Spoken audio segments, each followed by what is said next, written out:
Few other Clemson targets are out there and looking to announce here in the next few days. 2023 running back Jamarius Haynes out of Handley in Alabama goes to a real small school.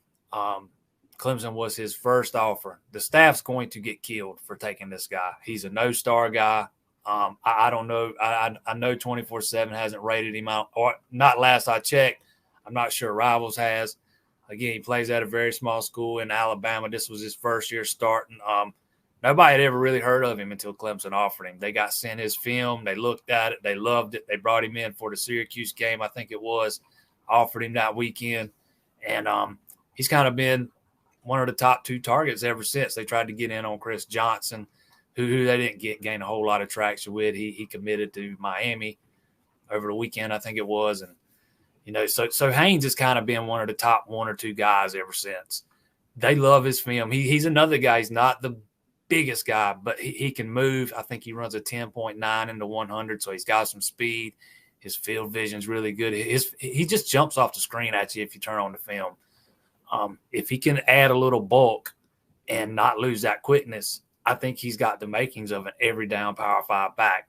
Clemson's kind of, made their living on finding some of these diamond into rough running backs. I think of Wayne Gallman specifically. This guy reminds me a little bit of him.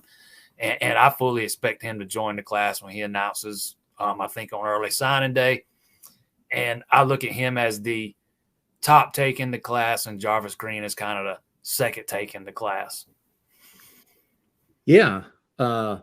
Not a whole lot of people are going to be impressed with the other two offers. He's only got 3, Washington State, Western Kentucky. But this is where you trust the guys that know how to scout football players, know what they're looking for, know what the program is, know what the offense or the defensive scheme is, and can put it all together to say, hey, nobody else wants this guy. Nobody else of our caliber is looking at this guy, but he's going to work for us. Yeah. Clemson fans have been awful skeptical about running back recruiting since C.J. Spiller's taken over. This is his second year in that role now, and they've taken some big swings and misses. Clemson's got a very methodical approach when it comes to recruiting running backs. It's been a process that's been in place since long before Spiller took over. They did it the same way when Tony Elliott was in coaching the running backs.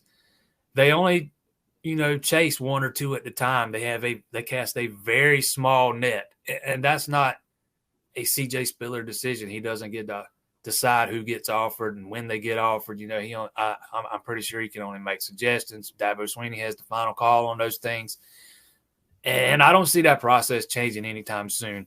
I get the frustration with the running back recruiting and stuff. They took some big swings in this class on guys like Justice Haynes and Richard Young, 2 of the top backs in this class. And those were guys I don't think they were ever landing no matter who the running backs coach was. But I think C.J. Spiller takes a lot of unfair criticism over Clemson's inability to land, let's say, a 5-star back over the past 2 cycles. I think the issues are far more complex than any one coach.